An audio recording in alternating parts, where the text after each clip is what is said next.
Buenos días y buenas tardes, dependiendo de la región en la que se encuentren. Tenemos este webinar presentado por el Programa de Estudios Europeos Jean Monnet de la Universidad Niña Simón Bolívar de Ecuador y de la Universidad de Concepción, que se refiere y va a tratar sobre un tema de coyuntura muy importante en la actualidad, que es la Unión Europea y las solidaridades de hecho en los tiempos del COVID-19.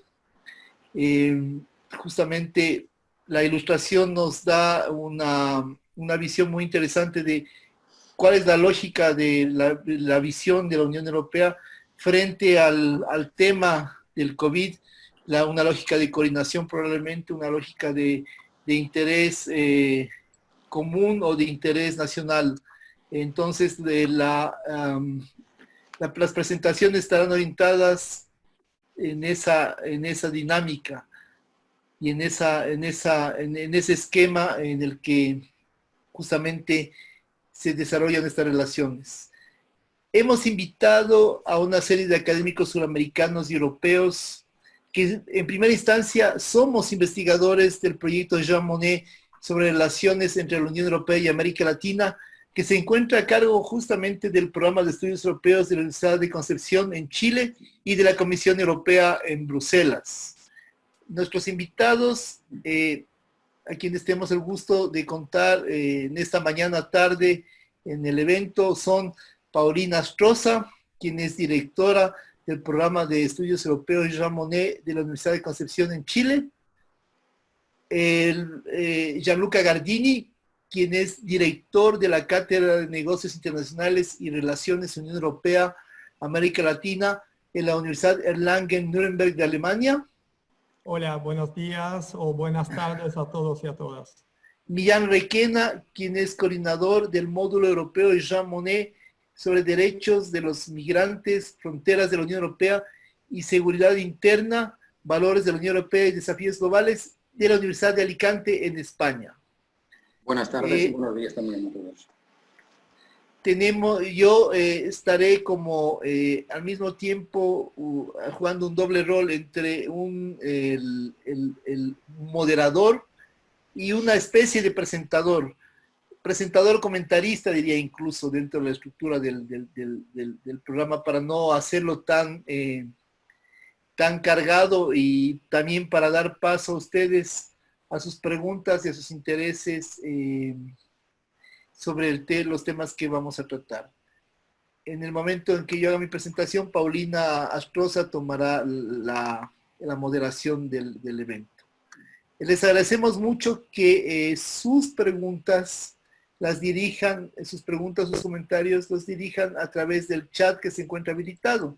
De igual forma, les invitamos a ustedes a que si quieren, si les interesa, se puedan presentar en el chat para que todos, tanto los participantes como los expositores, panelistas, sepamos quiénes son y dónde se encuentran en este momento. El evento está retransmitido en Facebook Live, en la página web del Centro Andino de Estudios Internacionales, y está retransmitido también en Facebook Live por la página del Programa de Estudios Europeos de la Universidad de Concepción de Chile. Entonces ustedes pueden también, si les interesa, o si su señal no es muy buena, o si quieren mirar no por Zoom, sino por Facebook, pueden hacerlo accediendo a esas dos páginas. Además, si ustedes quieren, si lo van a seguir el programa vía Facebook, pueden hacer sus preguntas o formular sus preguntas como comentarios dentro del video que está corriendo ahí. Ya me explico bien. Entonces, sin más, voy a dar paso a las intervenciones en el siguiente orden. Primero, Paulina Astroza, posteriormente Gianluca Gardini, después Millán Requena y finalmente cerraré yo con algunos puntos, puntualizaciones, comentarios y aspectos que deban resaltarse de las presentaciones. Paulina, muchas gracias, bienvenida. Buenos días, tardes, desde el mediodía en Concepción, en Chile. un día de otoño, si no me equivoco. Así que qué grato tenerte aquí. Por favor, te escuchamos.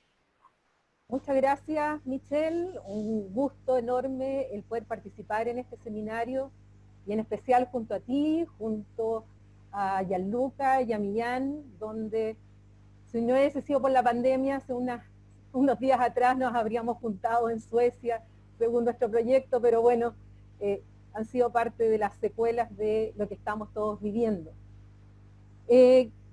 Quisiera recalcar o partir evidentemente primero recordando que este 9 de mayo se celebraron los 70 años de la declaración de Robert Schuman, donde justamente él llama a esta construcción de conjunto, donde invita a Alemania fundamentalmente como ministro de Relaciones Exteriores de Francia para poner en común la producción del acero y el carbón.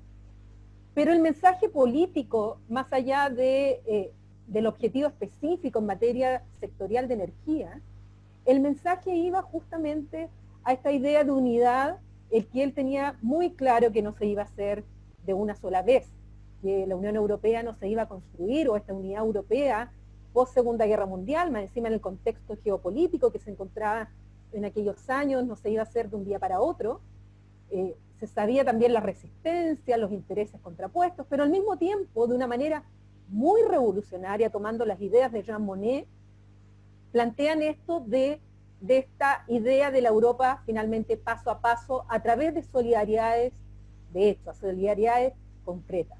Y finalmente, si uno ve los 70 años que han pasado, efectivamente uno ve una Europa que se ha ido construyendo paso a paso, como una bola de nieve, al cual se han ido sumando cada vez más materias que los Estados miembros de la Unión han ido transfiriendo a las instituciones supranacionales, como al mismo tiempo manteniendo muchas competencias en el ámbito nacional, que por voluntad de los Estados no han compartido o no han transferido a las instancias supranacionales o supraestatales como son las que forman la Unión Europea.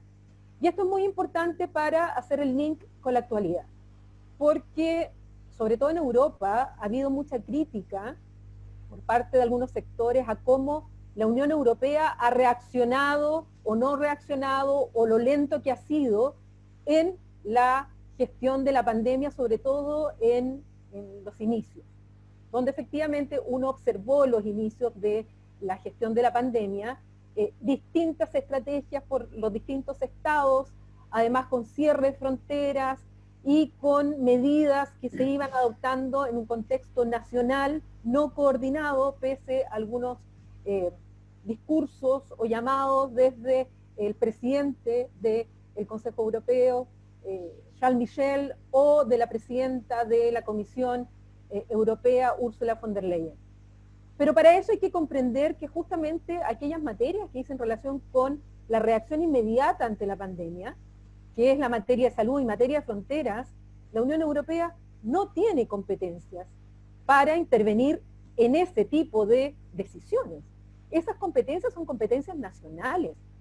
Entonces, una primera reflexión, sobre todo en el contexto europeo, ¿cuánto la ciudadanía, los políticos a veces, le piden a la Unión Europea que realice algo para la cual la Unión no tiene competencia porque han sido los propios estados quienes no se la han entregado? Primer punto. Segundo punto, que en aquellas materias donde la Unión Europea sí tiene competencias, donde ha entrado a actuar el Banco Central Europeo, donde han entrado a actuar tanto el Parlamento Europeo, la Comisión Europea, el mismo Consejo de la Unión Europea, donde han tomado la decisión que muchos de los proyectos y dimensiones de la Unión van a ir directamente con dinero, con euros encima de la mesa, para ir en ayuda a aquellos países que están más afectados y van a ser más afectados. Bueno, eso, la verdad es que la Unión Europea ha actuado más rápido de lo que actuó en la anterior crisis del 2008. O sea, ciertas lecciones de estas solidaridades concretas, yo creo que las instituciones han ido aprendiendo de lo que les pasó porque claramente para la crisis del 2008-2009, que se agudizó el 2012-2013, donde casi la zona euro, ella misma, se vio muy afectada, bueno, ahí sí se demoraron mucho. Ahí sí las instituciones costó en avanzar. Entonces, también una reflexión respecto a ese punto. Por otro lado, esto que hablamos de las solidaridades de hecho y concreta, bueno, también es importante pensar cuánta la opinión pública está percibiendo que hay unidad o no hay unidad europea. Yo he visto acá desde el fin del mundo, o del principio del mundo, dependiendo desde qué perspectiva queremos mirarlo, desde Chile, leyendo mucho lo que pasa en Europa. Por un lado, percibo una sensación en el cual Bruselas, por un lado, ha sido lenta, como ya lo comentaba, por otro lado, pidiéndole mucho cuando resulta, si uno ve el propio presupuesto de la Unión Europea, es bastante poco pensando en el presupuesto que tienen los estados.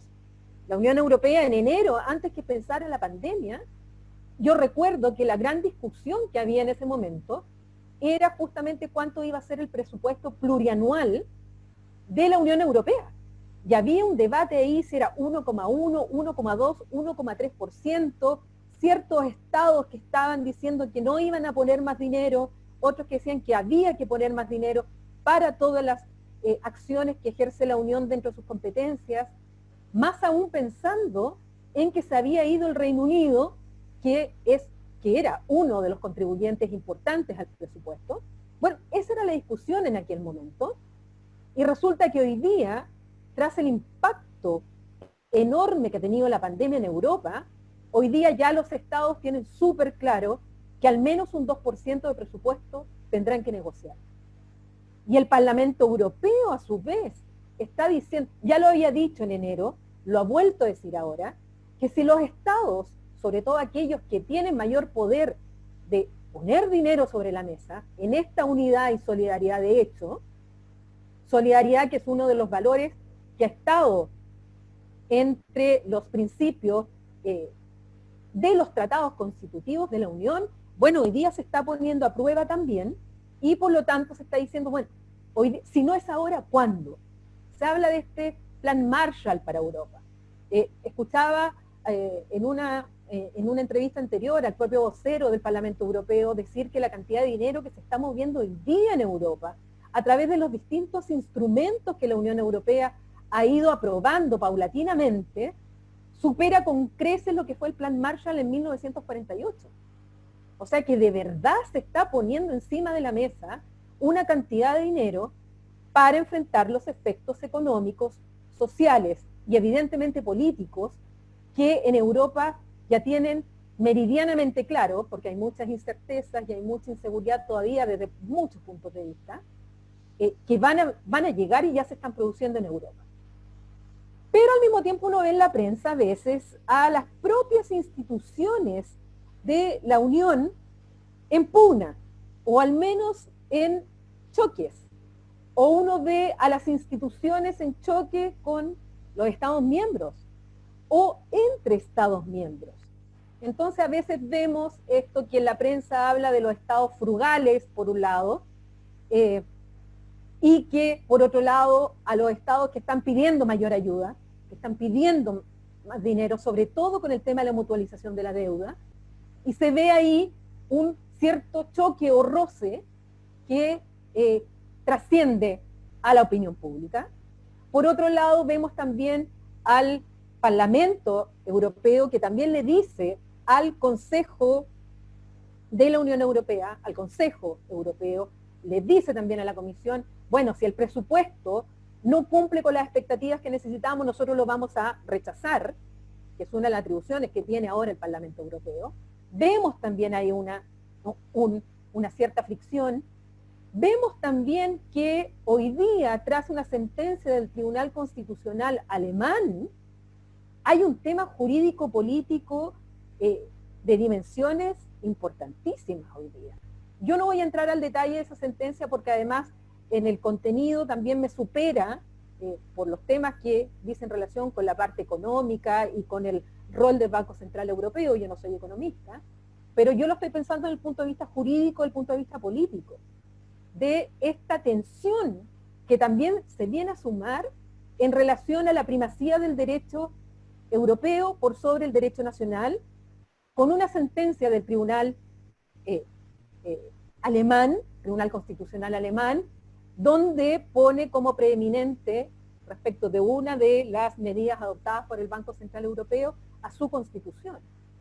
Y ese es un tema jurídico, político, de verdad de importancia y que pudiera tener además efectos. Ya la Corte de Luxemburgo también ha contestado, y la Comisión Europea también, pero incluso la presidenta Ursula von der Leyen ha anunciado que podría denunciar, o sea, iniciar un procedimiento en contra de Alemania por no cumplir justamente con una sentencia del Tribunal de Luxemburgo. Por otro lado, acabo de leer en las noticias que la Comisión Europea iniciaría un procedimiento ahora en contra del Reino Unido por no cumplimiento de la legislación europea respecto de la libre circulación de personas. Y resulta que el Reino Unido, si bien no es parte de la Unión Europea, desde el 31 de enero de este año, durante el periodo de transición tiene la obligación de aplicar toda la legislación europea. Ahí vemos otra fricción. Entonces, junto a las solidaridades de hecho que efectivamente existen en Europa, que muchas veces no son noticias, no aparecen en los medios, no son recalcadas como debieran ser, porque sí hay avance, también por otro lado observamos estas fricciones donde a veces muchos se preguntan dónde está la solidaridad europea con el tema de los insumos, al principio que tenían un tema que se requisaban o se impedía que pasaran algunos insumos a otro país, con el cierre de las fronteras. Bueno, evidentemente Europa, y con esto termino, está viviendo un momento complejo. Europa se ha hecho paso a paso. Europa se ha hecho, también ha ido avanzando, se ha ido profundizando a través de crisis. Esta no es la primera, tal vez la más grave, pero no la primera crisis que la Unión Europea está sufriendo. De cada una de estas crisis, incluso la Unión Europea avanzó en su profundización o ampliación. Muchos nos preguntamos si esta crisis va a significar un nuevo impulso a la integración o por el contrario el modelo se agotó de avances vía crisis y golpes. Y también dentro de este contexto evidentemente ninguno de los estados, ni los desarrollados, ni los en vía de desarrollo, pese a la evidencia, pese a los informes, pese a las alertas, estábamos preparados para una pandemia con los efectos que está teniendo la actual. Con eso cierro, para después preguntas o intercambiar algunos comentarios con mis queridos colegas del panel. Muchas gracias. Muchas gracias, Paulina. Muy claros tus puntos sobre las competencias de la Unión Europea y la capacidad de acción. Vamos a ver ahora una perspectiva de Gianluca Gardini. Creo que había indicado que iba a ser desde las relaciones internacionales. Gianluca, bienvenido. Muchas gracias, Michelle. Un placer realmente tener esta oportunidad para intercambiar ideas con ustedes, con los colegas y también con todos los amigos del público que nos están siguiendo desde América Latina y desde Europa. Lo que yo voy a tratar de hacer es combinar un poco el título de este seminario, es decir, la solidaridad, énfasis en la solidaridad con lo que estaba mencionando Paulina, una solidaridad de hecho. Y luego me gustaría, como justamente mencionaste vos, Michelle, concluir con algunas consideraciones sobre las teorías de las relaciones internacionales. Nosotros los académicos y sobre todo los internacionalistas, bueno, nos acusan bastante a menudo de ser demasiado abstracto, demasiado lejos de la realidad. En la primera parte de mi pequeña discusión voy a demostrar que la solidaridad de hecho en Europa existe y en la segunda voy a demostrar que las teorías de las relaciones internacionales tienen una función y un impacto muy concreto para explicar lo que está sucediendo hoy en la Unión Europea y de forma más amplia a nivel internacional. Entonces, primeramente, cuando hablemos de solidaridad de hecho, ¿cuáles son los hechos? El primer hecho ya lo demostró Paulina. Muy lamentablemente, hay una brecha muy grande entre la realidad y el control del discurso. Hay una percepción, sobre todo en el público, en la gente con que uno se encuentra en la calle, que la Unión Europea es lenta, ineficiente, no está haciendo mucho, es súper dividida. Pero esto es solo una parte del cuento, ni siquiera la parte fundamental. Y cuando hablemos de hecho, mencionemos los hechos. Porque es verdad que la Unión Europea en una primera fase se encontró medio confundida, no estaba preparada. Pero muy sinceramente, ¿quién estaba preparado para hacer frente a la crisis del COVID-19? Nadie, en ninguna parte del mundo. Y a pesar de eso, en la primera fase, en la fase emergencial, la Unión Europea preparó una iniciativa de inversiones como respuesta al coronavirus de 37 billones de euros. Sin ni siquiera pensarlo, 37 billones de euros. ¿Okay? Para contener la difusión del contagio, para ayudar sobre todo a las pequeñas y medianas empresas y para contener la crisis de desempleo. Entonces, sin ni siquiera reflexionar, ya la Unión Europea adoptó un paquete de 37 billones, no millones, billones de euros. Después de unas semanas, no estamos hablando de meses o años, estamos hablando de unas cuantas semanas, la Unión Europea preparó varios paquetes de ayuda para los Estados miembros, solidaridad de hecho hacia dentro de la UE, y varios paquetes de ayuda también para los estados extraeuropeos, para los socios internacionales. Entonces, no estamos hablando de una solidaridad interesada solo hacia los miembros, sino estamos hablando de una solidaridad compartida con el resto del mundo, según lo que dijo Robert Schuman. Otra vez, déjenme por favor mencionar algunos datos, porque si no, no tenemos una idea clara del tamaño que se tomó, del tamaño del compromiso que tomó la Unión Europea.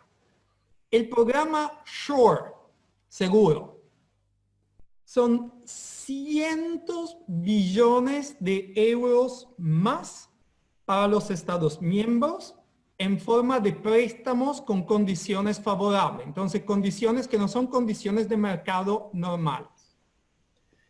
Tenemos una reorientación del presupuesto ya establecido hasta prioridades que surjan por el coronavirus. Tenemos reglas de flexibilidad presupuestaria a nivel de Estados miembros y entonces las reglas comunitarias se pueden flexibilizar y se estima que el monto a disposición de los Estados miembros puede llegar a 330 billones de euros adicionales. Tenemos el mecanismo de estabilización europea de 240 billones de euros más. Tenemos otras medidas para garantizar la liquidez de los Estados miembros, de sus bancos, y estamos hablando de 2.450 billones de euros. Y además tenemos el Banco Europeo de Inversiones, que ya ha puesto a disposición de los Estados miembros 200 billones de euros más. Por un total de 3.390 billones de euros. Esto es solidaridad de hecho. Además, hay solidaridad hacia los países extraeuropeos. Estamos hablando de una reorientación de recursos ya otorgados por la Unión Europea de más de 15 billones de euros. Entre ellos, tenemos 3,25 billones para África, 25 millones para la Organización Mundial de Salud y tenemos, entre otras cosas, 918 millones, lo que quiere decir casi 1 billón de euros para América Latina, para ayudar a América Latina a hacer frente a la crisis del coronavirus del COVID-19.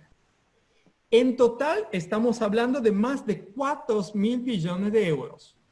Esto se llama solidaridad de hecho Esto se llama decisión rápida. Si uno considera los tiempos de la política, estas son decisiones rápidas. Bueno, paso ahora a la relevancia de la teoría de las relaciones internacionales. Por supuesto, la teoría de las relaciones internacionales no nos va a dar una vacuna contra el virus, no nos va a solucionar los problemas de la pequeña, mediana, grandes empresas ni de los conglomerados. Pero nos ayuda a entender por qué el proceso de decisión a nivel de estados y también a nivel europeo está tan complejo. La primera cuestión es justamente la tensión que siempre hay y que es muy evidente dentro de la Unión Europea entre dos principios. El principio de solidaridad y el principio de responsabilidad. Ser solidario está bien, pero tenemos que ser responsables y usar bien la plata. Esta es una crisis, pero es también una oportunidad.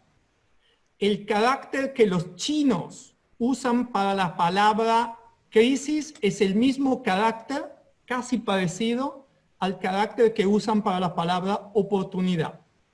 Pero para aprovechar de una crisis y volverla en una oportunidad tenemos que ser responsables. En dos sentidos. Primero, hacer un uso responsable de los recursos, usarlos bien. Eso es lo que la Unión Europea pide a sus Estados miembros. Pero también hay un segundo sentido de la responsabilidad, que podemos llamar el sentido de la carga y de la culpa. Es decir, hacerse cargo de la situación, tomarse sus propias responsabilidades, cosa que los estados del sur de Europa no quieren hacer. Y acá entra también la responsabilidad como sentido de culpa. No es culpa de la Unión Europea si algunos estados miembros se encontraron totalmente impreparados frente a la crisis. Esta cuestión fue planteada de manera muy lamentable por el primer ministro de Holanda, pero es una pregunta, si reflexionamos un ratito, bastante legítima. Si somos responsables, ¿quién va a pagar toda la deuda que los países del sur quieren generar con la mutualización de la deuda? No es verdad que Alemania está en contra de esta solución. Alemania no la tiene como solución prioritaria preferida, por supuesto. Pero nunca Angela Merkel dijo que estaba en contra. Lo que hemos leído en la prensa de España, de Italia, de Francia es que Alemania se opone, pero no es verdad. Entonces, esta tensión entre solidaridad y responsabilidad ya nos explica lo difícil que es tomar decisiones y ponerse de acuerdo.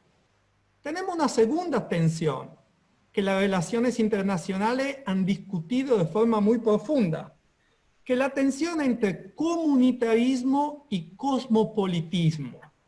¿Qué es eso? Bueno, cada uno tiene que elegir cuál es su principal lealtad, su principal fidelidad. Entonces, el comunitarismo dice que nuestro principal sentimiento de fidelidad es hacia nuestra comunidad más cercana. A nivel internacional, esto quiere decir el Estado. El cosmopolitismo dice, no, nuestra lealtad, nuestra fidelidad debe ser hacia todos los seres humanos, sin fronteras. En principio podemos estar todos de acuerdo, no hay ningún problema. De hecho, no hay tampoco una incompatibilidad entre las dos. Pero yo me gustaría considerar que los recursos no son infinitos, son finitos. Y entonces, ¿a quién se otorgan los recursos? ¿A la comunidad más cercana o a cualquiera? Y esto me lleva de forma muy concreta a una tercera tensión, que es la entre nacionalismo y globalismo. ¿Qué es que mueve el mundo? ¿La tensión nacional o la tensión global, el motor global? Bueno, hay bastante consenso en las relaciones internacionales que el nacionalismo puede más que el globalismo. Y el globalismo puede florecer, puede prosperar, porque está en el interés nacional hacerlo prosperar. Pero el nacionalismo en su sentido más positivo, más ideal, no en su sentido negativo de racismo, sentido xenófobo, solo quiere decir amor por su propio país y su propia cultura. Y entonces, una vez más, no hay incompatibilidad entre nacionalismo y globalismo. Porque si es verdad que las crisis globales, como la del COVID-19, se resuelven mejor con la cooperación, está en el interés nacional usar herramientas globales. Y entonces, el buen nacionalista acepta el globalismo como herramienta para fomentar el interés nacional. Pero aquí viene la pregunta muy concreta. Para todos los participantes de nuestros seminarios, si ustedes apenas tuvieran una moneda, ¿la darían para ayudar a los que están muy cerca de ustedes, sus seres queridos, su familia, sus amigos? ¿O la darían para ayudar a cualquiera en el resto del mundo, que en principio tiene los mismos derechos? Y este es el dilema de la cooperación. Se pueden generar recursos a nivel nacional, pero si lo otorgamos a la cooperación, estos recursos no necesariamente van a volver a nuestra comunidad. Podrían desviarse hasta otra comunidad. Entonces, los que están en favor del globalismo, del cosmopolitismo, también tienen que aceptar que hay arreglos, hay precios que cada uno tiene que pagar para la cooperación internacional. Y aquí voy concluyendo con dos consideraciones. La primera de carácter más general, la segunda de carácter más específico. La de carácter general es que nuestra sociedad nos está llevando cada vez más hacia la incertidumbre, ¿no? Nos dicen siempre que tenemos que estar más abiertos al cambio, a la flexibilidad. Pero todas nuestras teorías de relaciones internacionales, teorías económicas, todas nos dicen que lo que el ser humano quiere es seguridad, tranquilidad, que pueda predecir lo que va a pasar. Hasta la teoría económica funciona de esta forma. Los mercados no aman la impredecibilidad. Pero a pesar de eso, todo lo que es progreso, modernidad, parece llevarnos cada vez más a una situación de inseguridad. Mi deseo es que esta crisis del COVID-19 pueda ser una oportunidad para que todos seamos más coherentes entre nuestras teorías y nuestros comportamientos. Y entonces que adoptemos un modelo de sociedad que nos brinde más tranquilidad y más seguridad. Y el último punto que quería hacer es justamente reiterar esta cuestión. Las teorías políticas y de relaciones internacionales, es cierto, no nos van a dar una vacuna, no van a salvar empleo, pero tal vez nos permitan reorganizar nuestra sociedad y sobre todo nuestra sociedad internacional para evitar otra pandemia en el futuro o para hacer frente de manera mejor y más eficaz a la próxima pandemia que va a venir.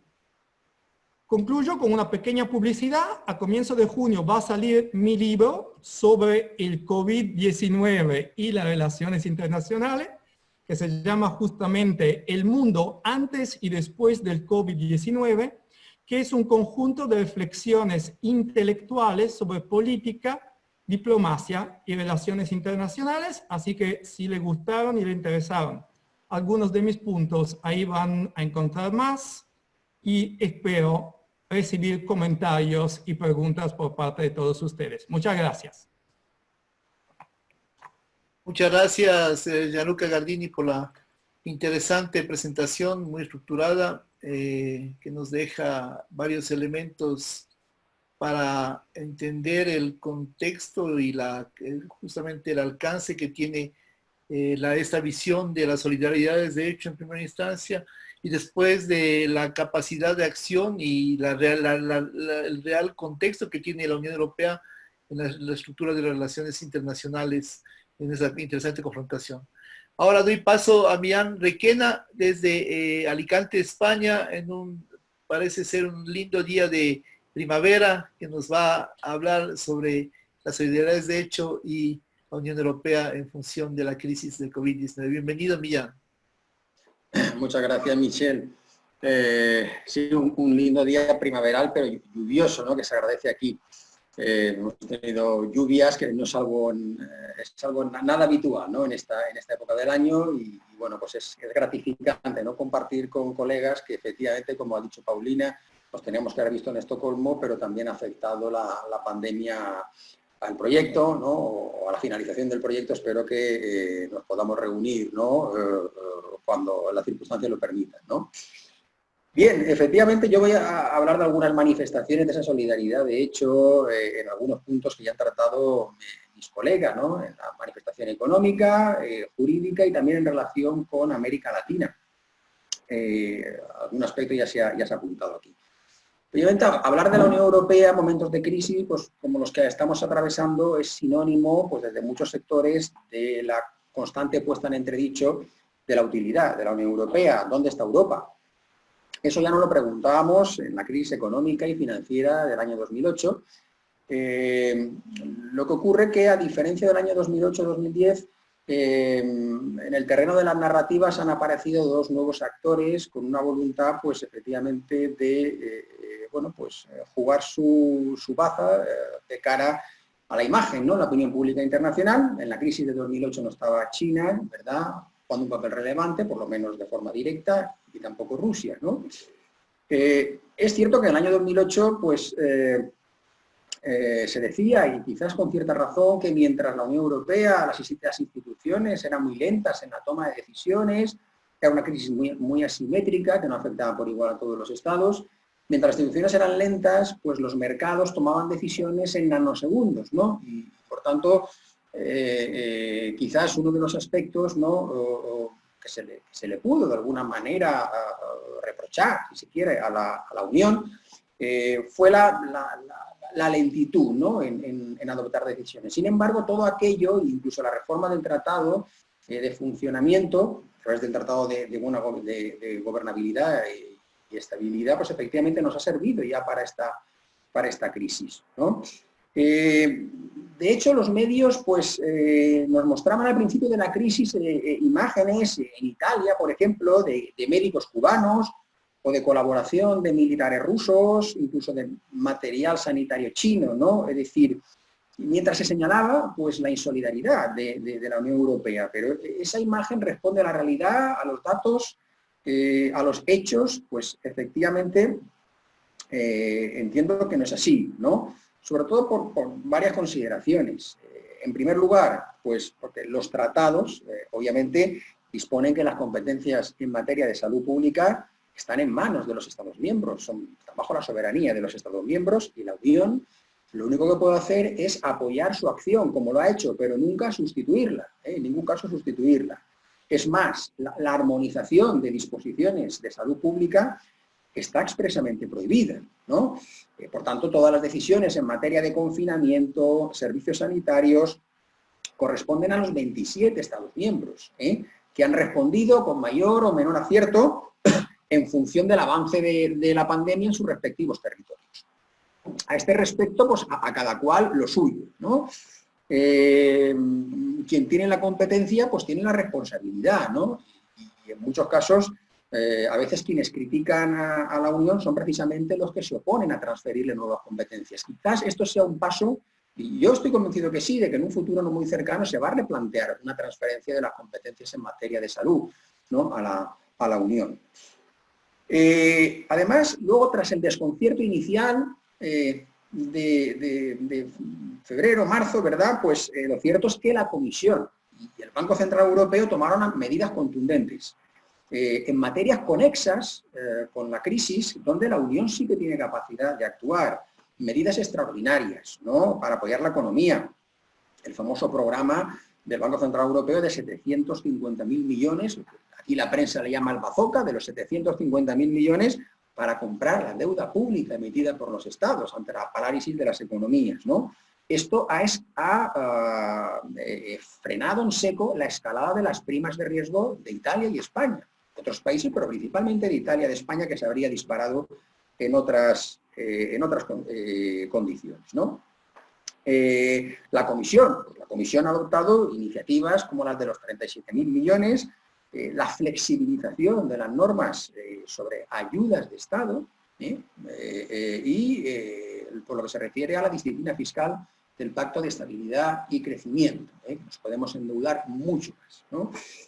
Por tanto, es difícil exagerar la relevancia de estas medidas que, como se ha dicho, pues a veces parecen, como funcionan, parecen que pasan desapercibidas entre los medios de comunicación, ¿no? Además, la Comisión Europea ha adoptado medidas para proveer a los estados de material sanitario, ha organizado licitaciones conjuntas, ha ofrecido a las empresas estándares de protección, incluso ha tomado decisiones pues, para potenciar y financiar a escala europea la investigación del COVID-19, ¿no? Por tanto, en términos cuantitativos, las donaciones de material suministrado a Italia y a España han superado con creces las donaciones que en un principio dio China y que trató mucho de hacer valer, ¿no? en los medios. Otro aspecto importante, la repatriación de los ciudadanos. Se han repatriado muchísimos ciudadanos de la Unión Europea que estaban en terceros estados. Eso ha corrido a cuenta de la Unión Europea. Pero es que además estados como Alemania, Austria y Luxemburgo han trasladado a hospitales suyos a enfermos de otros estados.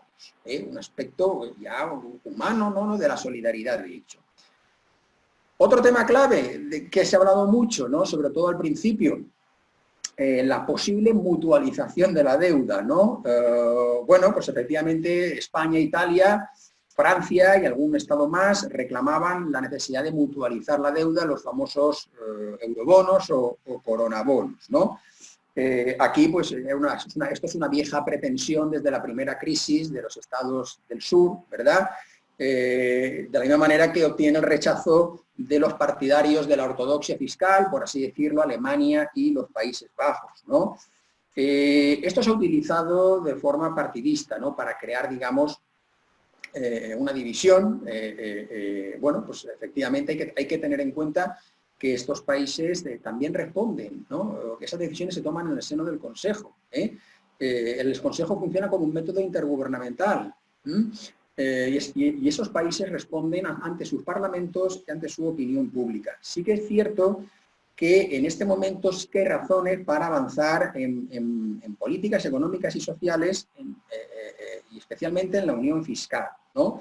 De hecho, como ha señalado Gianluca, en este momento Alemania, Angela Merkel, no se opone radicalmente a la emisión de eurobonos, ¿no? Incluso se ha abierto, por ejemplo, en España, que era uno de los estados que de forma más, que digamos se provocó un desencuentro, ¿no? Importante con el primer ministro Rutte de Países Bajos, no se ha planteado una cuestión que está en los tratados como es la cooperación reforzada.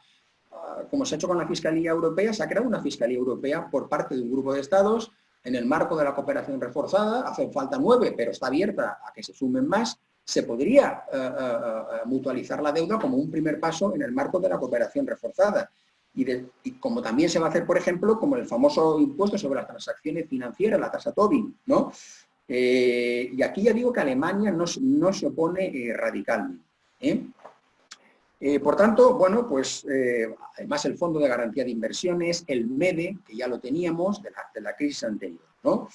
Es cierto que la Unión Europea no es perfecta, no resolverá todos nuestros problemas, ¿no? Pero tampoco lo resuelven nuestros estados, ni nuestras entidades subestatales, ni municipalidades, ni regiones, ¿no?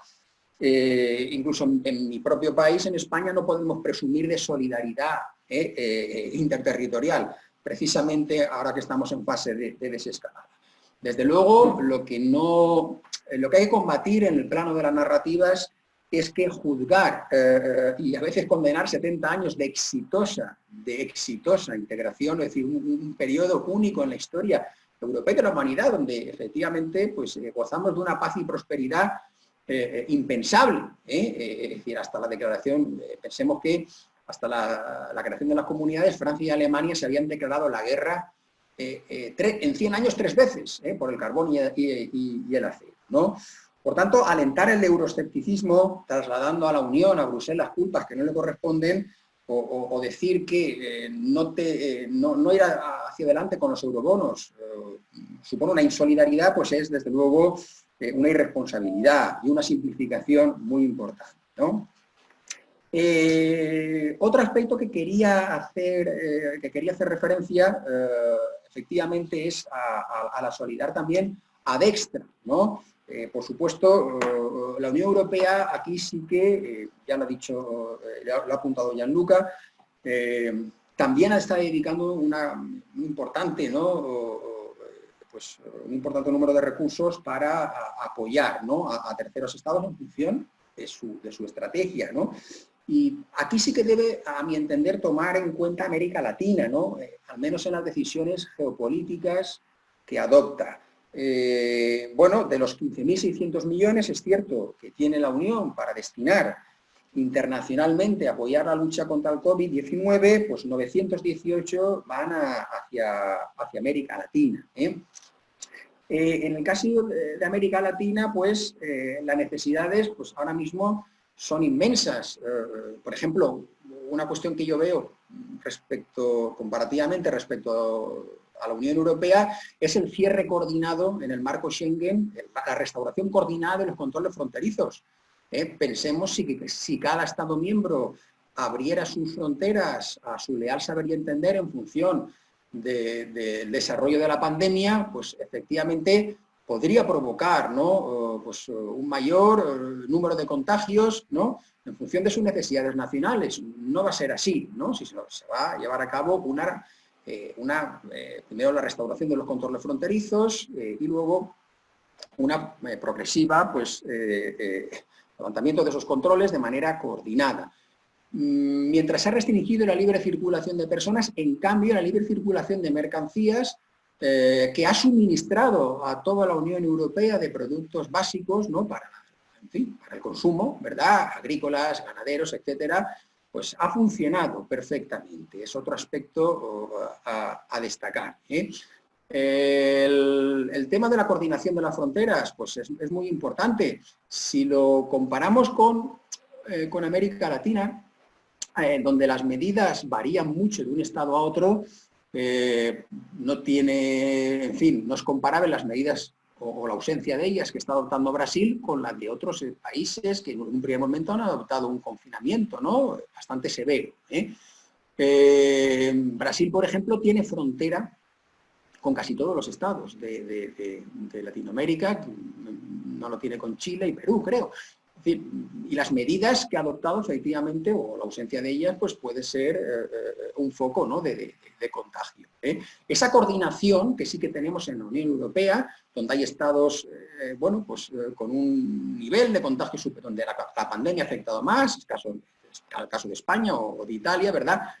Nuestro vecino Portugal es un caso muy distinto al nuestro, ¿verdad? Pero aún así la coordinación pues es muy relevante en este sentido. Y bueno, América Latina, ya para acabar, ya lo dejo al turno de preguntas, uno de los riesgos sería, por parte de la Unión, no apoyar suficientemente a América Latina, ¿no? Efectivamente, hay un drama con ciertos países de renta media, como se señalaba de la Secretaría General Iberoamericana, estados con servicios públicos frágiles, ¿no? O con importantes franjas de economía informal que requieren, digamos, una ayuda pues, potente por parte de la Unión Europea. Y bueno, pues la Unión Europea, desde luego, con España al frente, aquí al menos hay un valor importante, que es el alto representante de la PES, el señor Borrell, español, pues efectivamente es un valor, ¿no? para intentar, digamos, enfocar, ¿no? a América Latina en ese mismo espacio transatlántico, ¿no? Y por tanto la Unión debe proyectar la solidaridad de manera firme con América Latina, en el sentido de que pues, tenemos la misma comunidad de intereses y los mismos valores, ¿no? Bien, por tanto, esto era lo que quería apuntar en esta primera fase de la intervención. Le dejo el paso a mi colega Michel Levit. Muchas gracias. Muchas gracias, Millán. Muy interesantes los puntos. Y sobre todo esta última parte que tiene que ver con América Latina y el Caribe, creo que es algo bastante clave y creo que ya hay algunas preguntas que han llegado vía el chat que tenemos activado y también hay otras preguntas que están planteadas a través de Facebook, Sí. que también las vamos a después a plantear. Yo solo quiero hacer un par de precisiones en relación al tema que nos convoca. Primero, saludar a la Unión Europea por su 70 aniversario, el 70 aniversario de la Declaración Schuman, que fue este 9 de mayo. Estos eventos normalmente están orientados están motivados a justamente reflexionar sobre los temas de la Unión Europea y los contextos de coyuntura global y de coyuntura también europea. En el tema de las solidaridades, de hecho, lo que más nos ha llamado la atención y por eso pusimos al evento como tema la solidaridad, de hecho, es que justamente, como lo decía Robert Schuman, estas son la base de la creación y de la estructura de la Unión Europea. Estas solidaridades, de hecho, son las que permiten que haya esta cohesión y esta interacción entre los estados y que los estados puedan y tengan capacidad de interactuar entre sí, ¿no? Justamente estas solidaridades, de hecho, son las que permiten que la calidad de Estado miembro, parte del bloque europeo, comparta una serie de valores comunes y así también el deber de asistencia y de cooperación a las diferentes crisis que se presentan dentro de la estructura europea. Entonces, no cabe duda que la capacidad, tal como ustedes lo han señalado, la capacidad que tiene Europa para establecer y definir una serie de competencias y diferenciar claramente las competencias que tienen los Estados miembros de las competencias que tiene la estructura como un solo bloque, se encuentran bien determinadas, no son conocidas necesariamente por toda la gente. Creo que en Europa mismo existe el problema de que estas competencias, esta capacidad de atribución de competencias tampoco es muy conocida por todos los ciudadanos europeos, y eso da como resultado que se produzca una serie de elementos y de críticas y de juicios, sobre todo a nivel nacional, que hacen o desmerecen la categoría y la capacidad de Europa para responder a ciertas crisis. La prensa se ha hecho eco, sobre todo, por ejemplo, como lo señaló Millán, de la llegada de los médicos cubanos o de la llegada de la asistencia de Rusia o de China para hacer frente. Y se ha hecho menos eco tal vez de la capacidad que ha tenido la Unión Europea, fundada en estas solidaridades, de hecho, fundada en esta lógica de asistencia y de vinculación de los estados con el bloque, crear, por ejemplo, estos mecanismos financieros que son parte de la asistencia, que son parte de la ayuda, crear estos mecanismos también de asistencia y de cooperación en los temas de salud, que si bien es cierto no son parte de su competencia como directa como unión, pero que sí tiene un deber de cooperación y de coordinación como estructura comunitaria. Entonces, aquí lo que a mí me llama la atención y siempre desde fuera de la Unión Europea nos llama bastante la atención es que se presenta un bloque muy problemático. Por ejemplo, cuando se resalta el hecho de que estas solidaridades, de hecho, no se dan cuando el primer ministro de los Países Bajos no quiere dar paso en una reunión del Consejo a que se establezca un mecanismo de solución financiera o de salvamento financiero. Entonces se resalta ahí la falta de solidaridad europea. Es un tema que los medios lo sacan y lo aprovechan y lo explotan. Y obviamente eso es lo que se difunde en función de la capacidad de gestión de la Unión Europea. Por otro lado, como lo dijeron ya Gianluca y Paulina, obviamente también se deja de lado el hecho de que la capacidad del bloque de respuesta a las crisis como tal puede ser más limitada en función de lo que pueda hacer.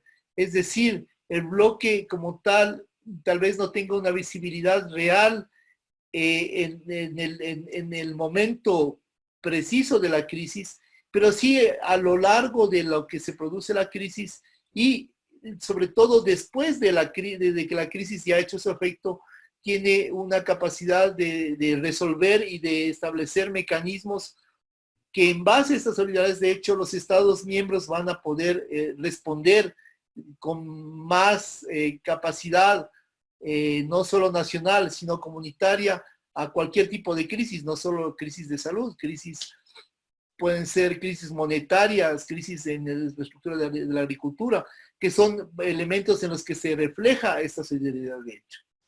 A mí, personalmente, lo que más me preocupa dentro de esta lógica de solidaridades de hecho son las posiciones que tienen los diferentes países, los diferentes Estados miembros, y cómo esas posiciones juegan en torno al bloque y cómo juegan en torno a consolidar una posición de bloque o a consolidar una posición de estados dentro de una crisis como la de COVID-19. Lo que quiero decir con esto es que, por ejemplo, hay países que de los que no se ha escuchado mucho cómo llevan su gestión de política de salud pública para combatir o para limitar los efectos de esta pandemia, como por ejemplo países que serían un poco, digamos así, entre comillas, aunque suene políticamente incorrecto, marginales dentro de la estructura, el caso de Bulgaria, el caso de Rumanía, el caso incluso de Eslovenia, que es un país que tiene fuertes vínculos con Austria y con Alemania dentro de la estructura económica.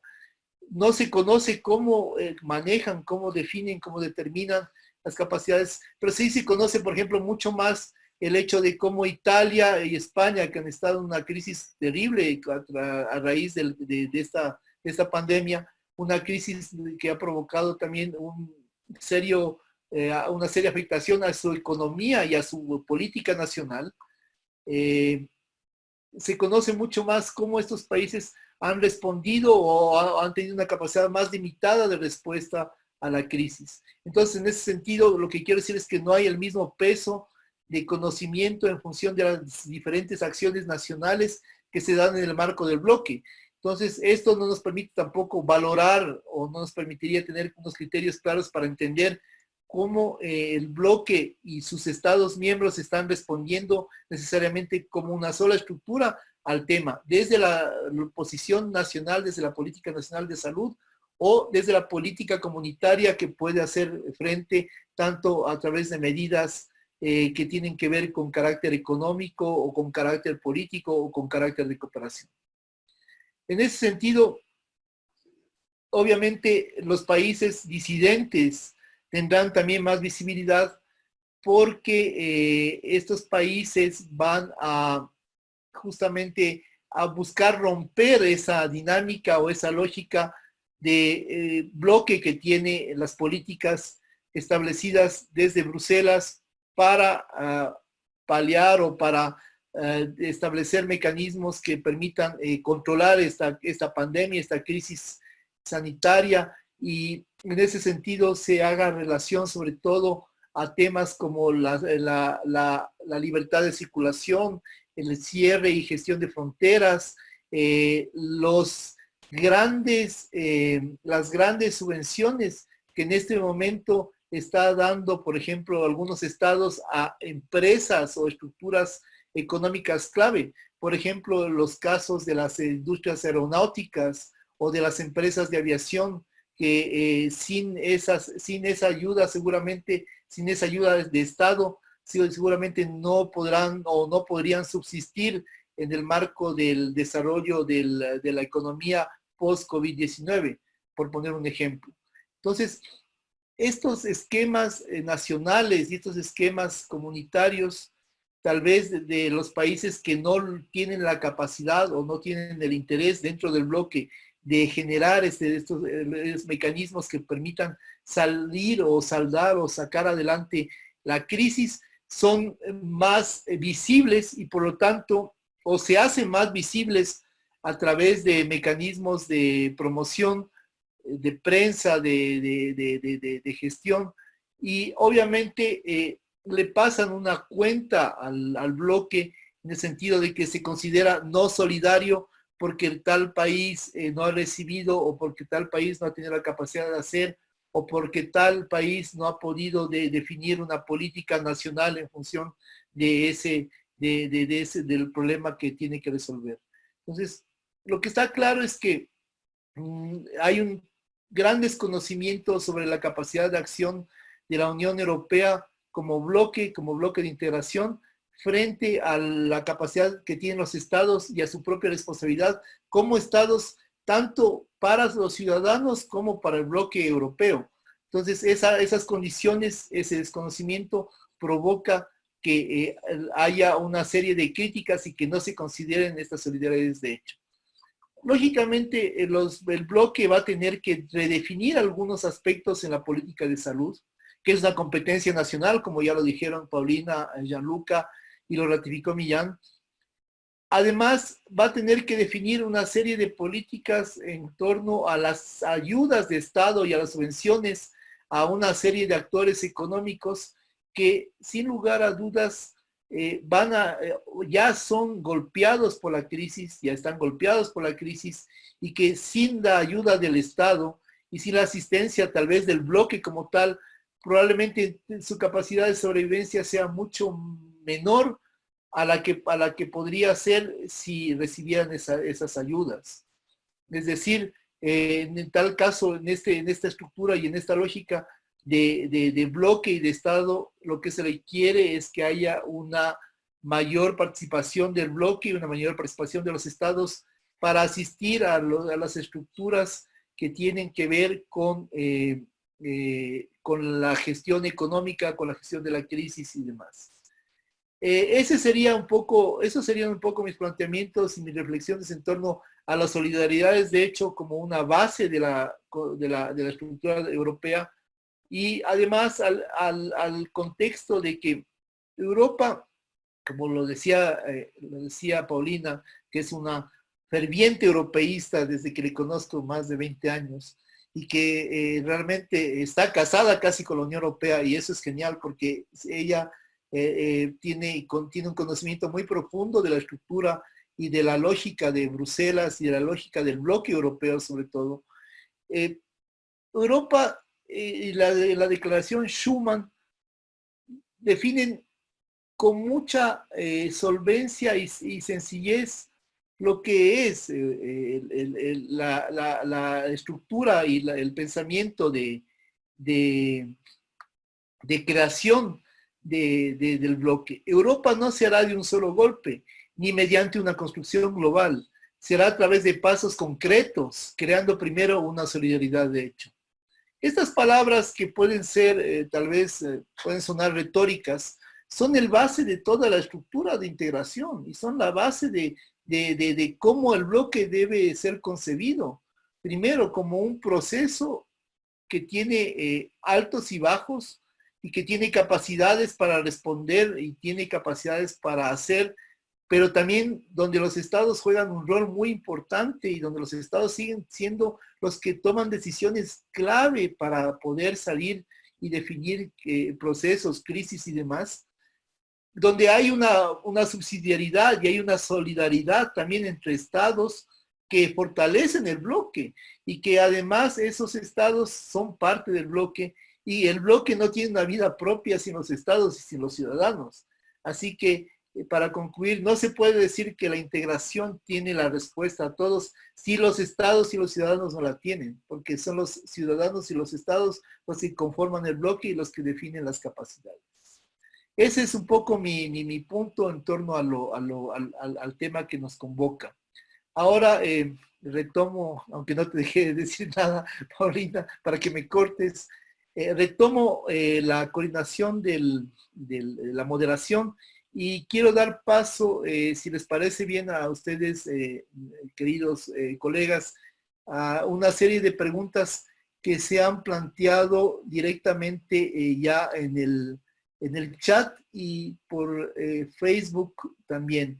Primero voy a dar paso a las preguntas que se encuentran en el chat, que creo que todos podemos ver, y posteriormente nuestros asistentes han tenido la gentileza de recoger algunas preguntas que están dentro de la página de Facebook, que aquí ya veo dos, y a la que voy a dar paso. Tal vez sea bueno que hagamos tal vez no sea, es decir, tal vez sea bueno que hagamos una lectura de las preguntas y no sé cuál sea el mecanismo que les parezca mejor. Si vamos respondiendo una por una o si recogemos una serie de preguntas, ya. Perfecto.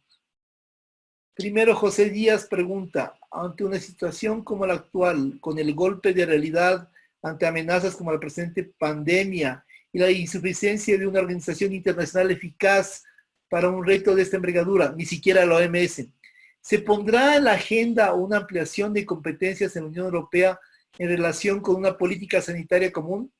¿Lo veis imprescindible? Fernando Ormaza pregunta, ¿podrían señalar específicamente si hay algún mecanismo o instrumento de la Unión Europea para solidaridad con América Latina y si habrá alguna priorización de países? Juan Carlos Aguirre también pregunta, si hay un reforzamiento del rol del Estado-Nación, ¿es posible pensar un auge de líderes populistas en el futuro?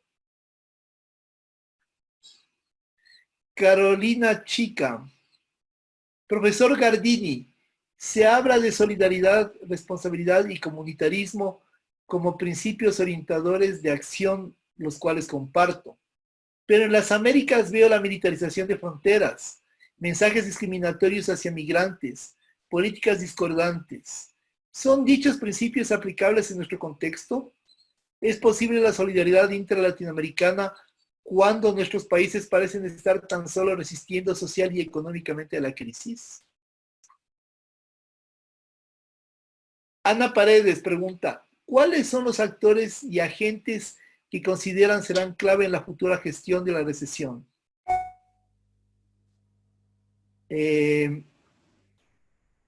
Fernando Lozano pregunta, el director de documentación europea de la Universidad de Alcalá en Madrid, ¿consideran los panelistas que la Unión Europea debería iniciar una investigación sobre el origen del COVID-19 para adoptar, llegado el caso, las correspondientes sanciones económicas contra quien corresponda?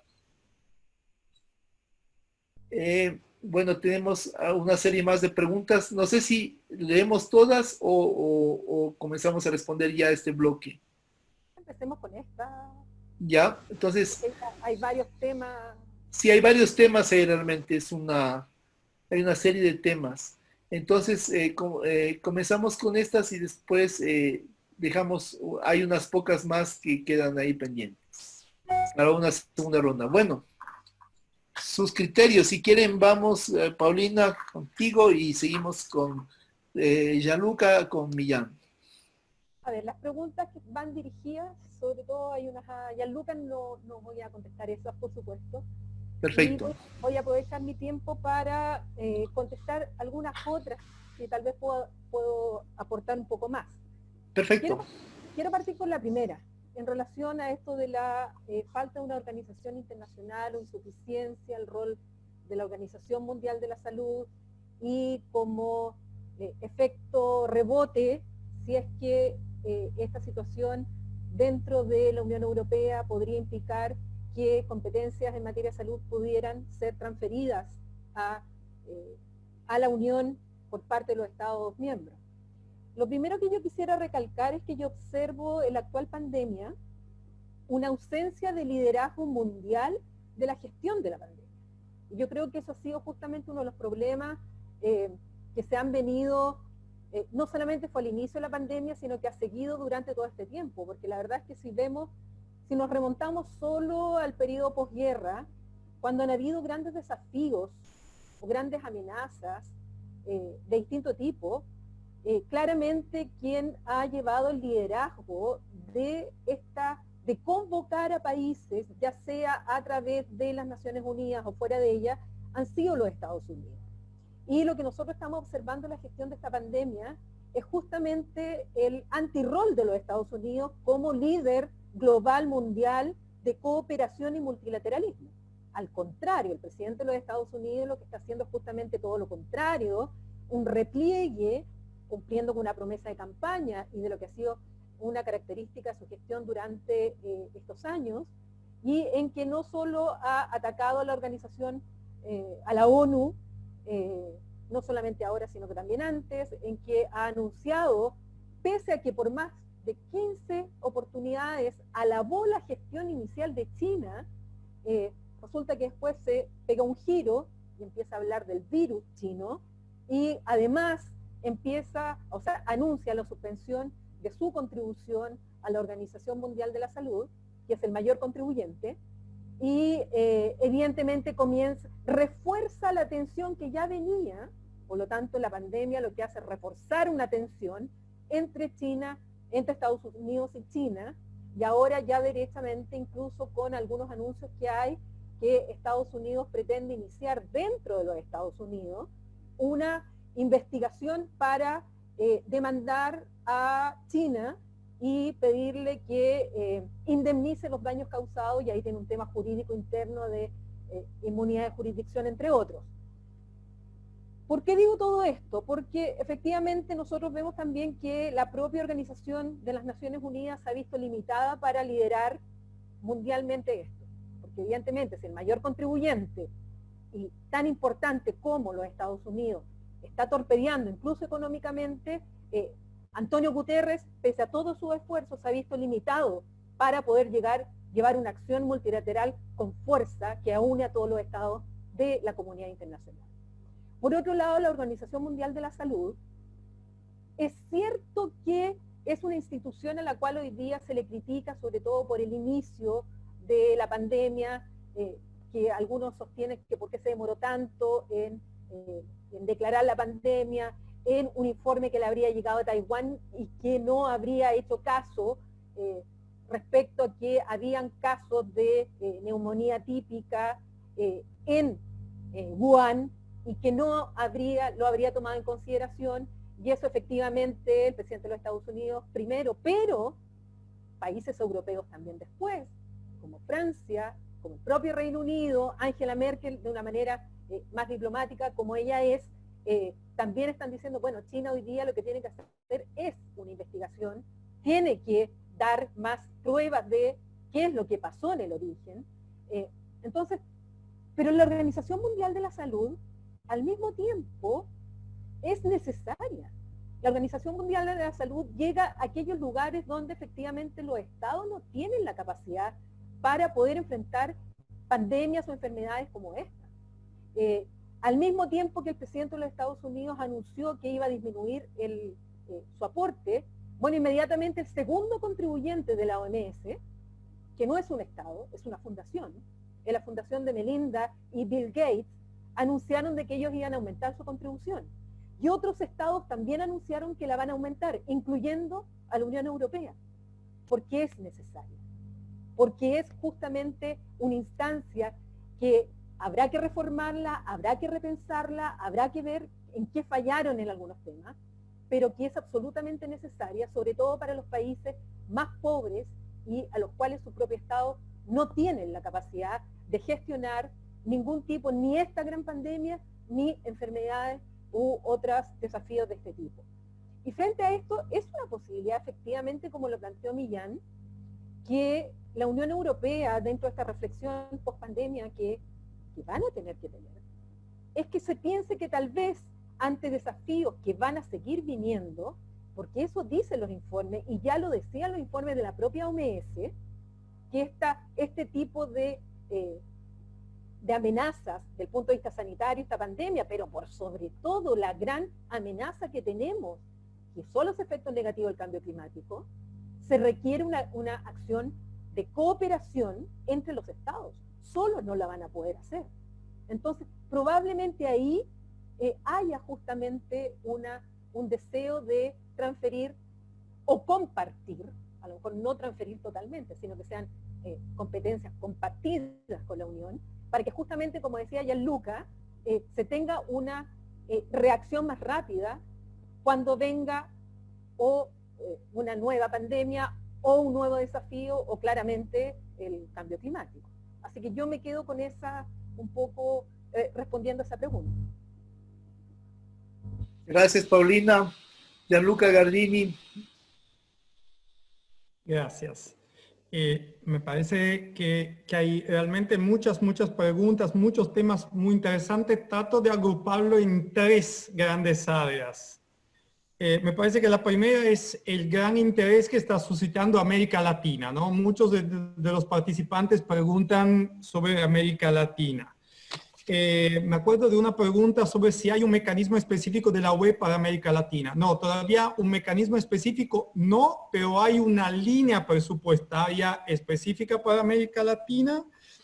Además, me permito agregar que sí hay áreas prioritarias. La UE ya destinó 8 millones de euros a la Agencia de Salud Pública del Caribe, por ejemplo, 9 millones de euros a la Cruz Roja Internacional y a la Organización Panamericana de Salud. Hay un programa especial para apoyar países débiles y con dificultades institucionales.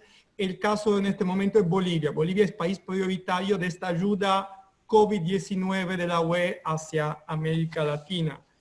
Pero siempre en tema de América Latina, me pregunto de dónde podría salir cualquier coordinación. El regionalismo latinoamericano está en crisis a cualquier nivel. La CELAC está parada. La UNASUR ya casi no existe o existe solo en papel. ALBA ni hablar. ¿Qué más queda? Mercosur, que vive en crisis perenne, básicamente. Entonces, ¿de dónde podría salir una respuesta de bloque? Yo me pregunto. Paulina justamente dice, no tenemos un liderazgo a nivel internacional, tampoco lo tenemos a nivel latinoamericano, porque los países que en principio lo podrían tener, bueno, Brasil, mejor no hablar. México tiene una posición por lo menos ambigua en esta fase y con una política exterior no totalmente definida en ningún sector por la administración de López Obrador. Entonces, habrá seguro una falta de liderazgo.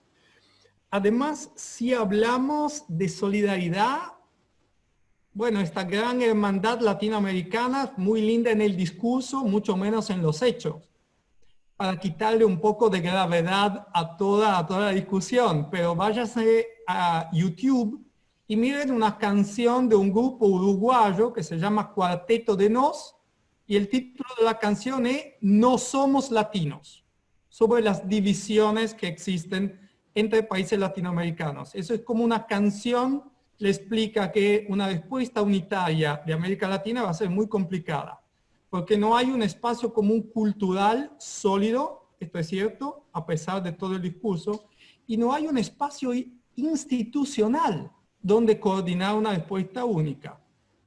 La CELAC no está funcionando. Tal vez la Organización de los Estados Americanos pueda servir, pero otra vez sería liderada por Estados Unidos, más que por el lado latino del continente. Y la administración de Trump no me parece muy interesada de todas maneras. El segundo grupo o el segundo gran tema es la Organización Mundial de la Salud, que es una organización muy importante cuya importancia muchas veces ha sido subestimada. Pero perdón por ser tan directo y brutal, es una organización totalmente podrida. Sin una reforma profunda, no solo no funciona, sino no va a funcionar. Primero porque no tiene el presupuesto suficiente. Paulina lo recordó, mucho del presupuesto actual viene de fundaciones privadas, la Fundación Gates. Pero también en tiempos normales, no solo de coronavirus, más o menos el 20% del presupuesto de la OMS es presupuesto ordinario y el 80% son contribuciones, aportes adicionales. Y para darle una idea de lo que estamos hablando en términos de proporción, todo el presupuesto de la OMS es más o menos el 4% de la ganancia anual de una empresa farmacéutica, como Pfizer.